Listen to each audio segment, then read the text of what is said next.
ৰাজ্যত গৰমে গঢ়িব অভিলেখ উৎকট গৰমে দহিব ৰাজ্যবাসীক 40 ডিগ্ৰী পৰ্যন্ত হ'ব পাৰে তাপমান প্ৰচণ্ড গ্ৰীষ্ম প্ৰৱাহৰ বাবে সাজু হওক ৰাজ্যবাসী আগন্তুক 10-11 দিনলৈ ৰাজ্যত প্ৰচণ্ড গৰম পৰাৰ সম্ভাৱনা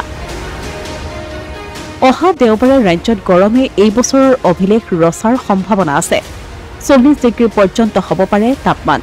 ভাদ মাহত গৰমে দহাৰ পাছত এবাৰ আহিনতো সূৰ্যদেৱে দহিব ৰাজ্যবাসীক শৰতৰ দুৱাৰদলিত থকাৰ পাছতো ৰাজ্যত মৃদু শীতৰ পৰশ পৰা নাই বিপৰীতে অক্টোবৰৰ ওচৰলৈ ৰাজ্যত প্ৰচণ্ড গৰমৰহে আশংকা দেখা গৈছে